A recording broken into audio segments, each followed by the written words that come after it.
Today I'm gonna rank all the farms I've covered in the past years from fail to netherite tier. Check out the tutorials to the farms in the video description and let me know what you think in the comments. Let's start with the Trident Farm.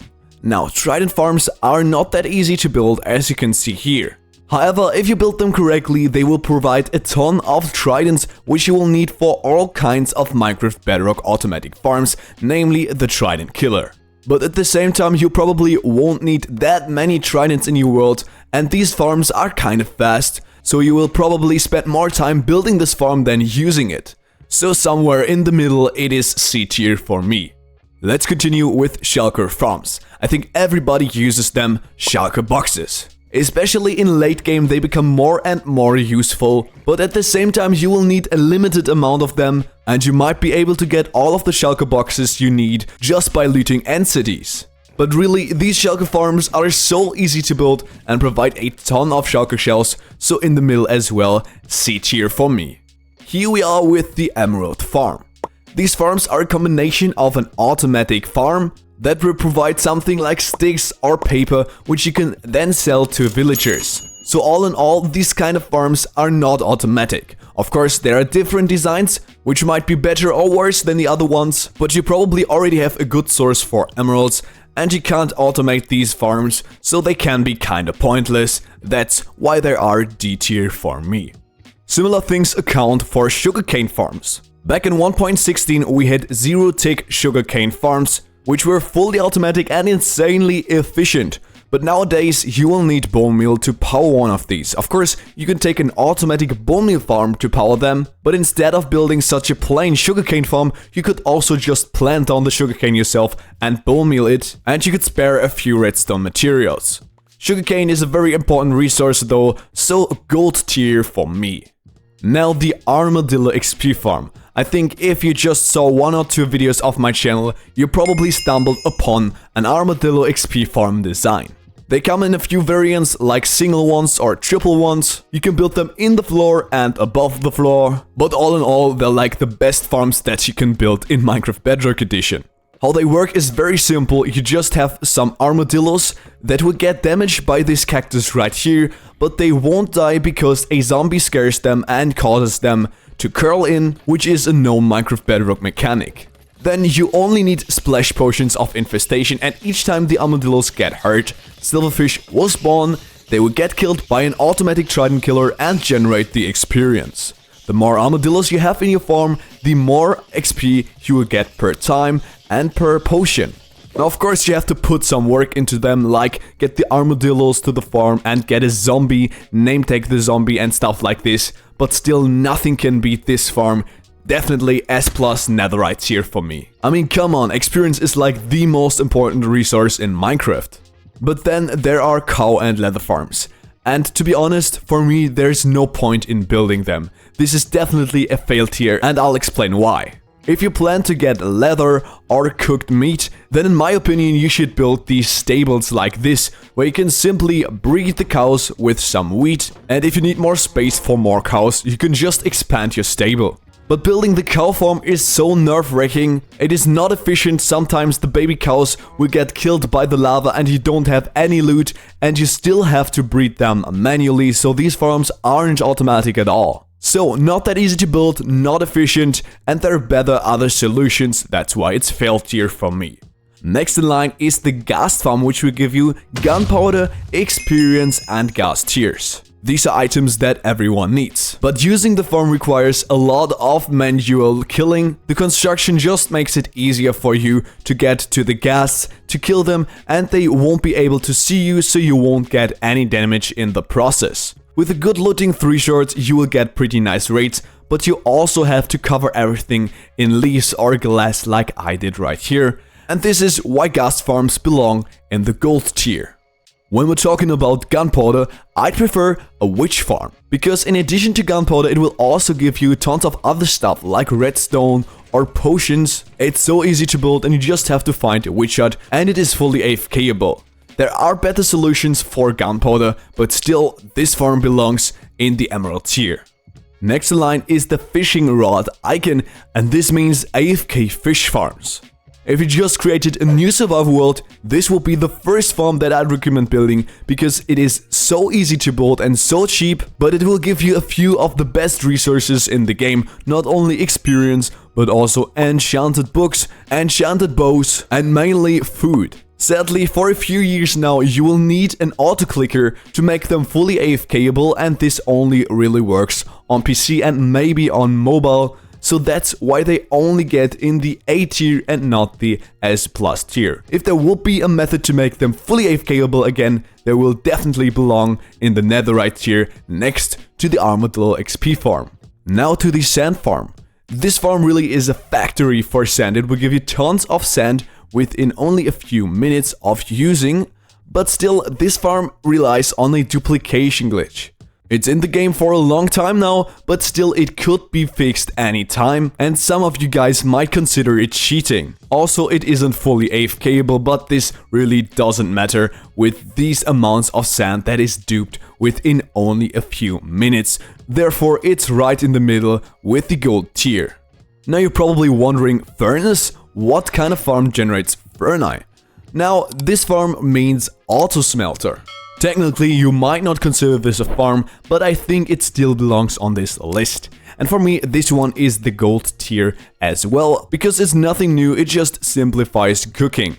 Let's continue with one of my favorite farms in the game, and this is the wood farm. Now, there are tons of piston-based designs, or some where you have to plant the tree itself, but my design doesn't require trees at all. As you can see right here, this farm has an automatic kelp farm, which will then get turned into bone meal, and this bone meal powers bamboo. The bamboo will be harvested and automatically be crafted into bamboo planks. Now, of course, these planks aren't logs, and you probably won't need that for decoration purposes, but for crafting, this farm is perfect. It's quite efficient and will give you all the wood you need for crafting and also for trading sticks with villagers for emeralds, another reason for the emerald farm to be in the copper tier. The wood farm, however, is in the diamond tier for me. It's a really good farm, I definitely recommend having in your world, but still it isn't perfect. Now, the villager breeder is another farm where I think it is kinda pointless to build them. Not because you don't need villagers, but because you don't really need to build a farm to breed villagers. Of course, this will make your things easier, and if you want to have a design that works, then you should definitely build this one. But if you're aware of Minecraft Bedrock mechanics, then building an entire farm for villagers isn't really required, so copper tier.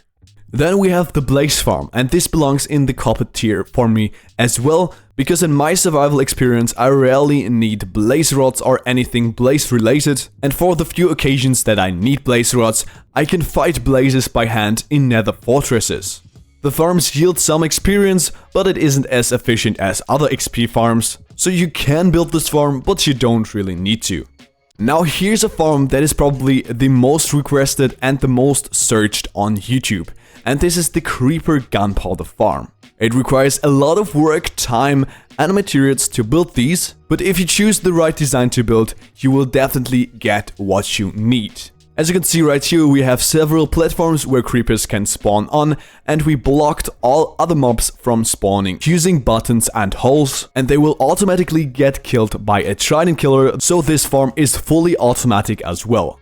I definitely consider this a late game farm because it requires so much effort, and therefore I'd put that into the emerald tier right next to the other gunpowder farm. That means both farms are great. If you just need the gunpowder and you need a lot of gunpowder, and I'm talking a real ton of gunpowder, then I recommend having the creeper farm and put all the work into it. If you don't have that much time, then build the witch farm, get lots of gunpowder as well and other items at the same time. The next in line is the famous iron farm, another farm that is highly requested and searched on YouTube, and I think iron is one of the most important resources in the entire game. What makes iron so special is that you need it in the early game phase, for example for armor, tools or weapons, but at the same time you will need it later in the game as well, for example for hoppers, and if you build farms or automatic item sorters, you will really need a ton of iron, and iron farms can help. There are also different variants. You can choose to build a max rates iron farm, you can choose to even stack them on top of each other. or just build a small farm for the beginning. You have to get 20 villagers in your farm though. You can get this by breeding, but still it will require some time to set everything up, and therefore it is in the diamond tier, right next to Wood Farm and AFK Fish Farm. Now another great farm, the ominous Bottle Farm that came to Minecraft Bedrock Edition just a few updates ago. With ominous bottles, you can start raids, which will give you one of the most powerful items in the entire game, the Totem of Undying. Without these ominous bottle farms, you won't be able to get enough totems for your survival world. So considering this, and also that they're not that hard to build, you just have to find an outpost, I will put them into the diamond tier next to the iron farm. And here we are with the Kelp Farm. Now hear me out. The Kelp Farm is one of the most powerful farms in the entire game.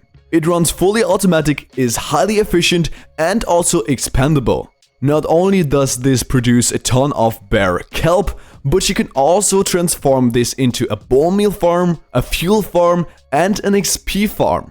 In addition to this, these farms are quite cheap, you just need 2 observers, a few pistons and other cheaper stuff. So with all this in mind, find me, but I will put them in the S+ netherite tier. They're just so easy to build and so variable in their usage. I think everyone should have one of them in their Minecraft Bedrock survival world. Now that we already have this kelp farm in the netherite tier, any other bone meal farm will fade in shame. For this tier list, I consider the fish bone meal farm. It is very easy to build and will give you tons of bone meal, but because there is a better alternative, I can only put this in the emerald tier. Considering that they will give you food as well, you could put them in the A tier as well, so you could consider them A- or B+ if you want to. Then we have the Wither Skeleton Farm. And I think out of all the basic farms that are in Minecraft Bedrock Edition, the Wither Skeleton Farm is probably the most difficult to build, because you have to spawn-proof the entire nether fortress if you want to have good raids. Also, you won't need an infinite amount of wither skeletons, so you will probably spend more time building the farm than using it, but still, who doesn't want a ton of beacons, and you will need wither skeletons to get beacons. So I want to put it in the gold tier. But here I'd really love to hear your comment on this, so please write it down in the comment section. What do you think? Where should I put the Wither Skeleton Farm? Now we already talked about Totems of Undying, and here we are with the raid farm. There are so many raid farms out there, and this is because the mechanics behind it are very simple. You just need a village, a player with the ominous raid effect, and some kind of construction where all the raid mobs will spawn in, will get killed automatically without anyone glitching out, and something to collect all the loot, preferably with a really high capacity. Then raid farms will give you the Totems of Undying, and if you do it right, they will give you a ton of them. So really, raid farms are great farms to build. I definitely recommend having one of them in your Minecraft world if you don't want to kill the raid manually. But I really have to rank the raid farm below the ominous bottle farm, because you won't be able to run the raid farm without ominous bottles, and therefore I'll put them in the emerald tier. Now what happens to creeper farms if you remove all of the buttons? Well, then all kinds of mobs like skeletons, like zombies or witches can spawn, and we have the Mob XP Farm. Another very requested farm on YouTube, providing tons of important resources that you will need in your Minecraft Bedrock survival world. But like the creeper farm, these are very hard to build, of course only if you want to have great raids. Therefore I'll put them in the B tier. There are other alternatives to this mob farm, there are other designs, but they have worse rates. There are also spawner farms, but they require having a spawner nearby, and also spawner farms aren't efficient at all. So therefore, if you want to have a mob farm in your world, then you should build this one. Now the second to last farm that I want to rank is the coal farm. It will automatically turn logs into charcoal and refuel itself automatically. If you need fuel and you have a ton of logs, you can build this farm, but your survival world won't change at all with this farm being built, so only copper tier.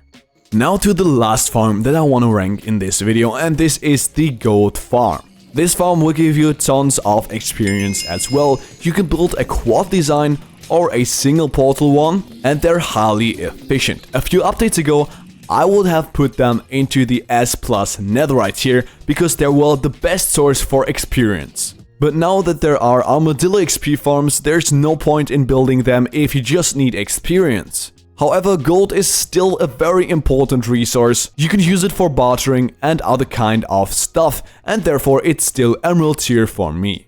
Now here we are, these are all farms ranked. Let me know what you think about this tier list, if it's similar to what you think. If you like this video, don't forget to subscribe, check out the tutorials to all these farms in the video description, and then I hope we'll see us again in the next video. See ya!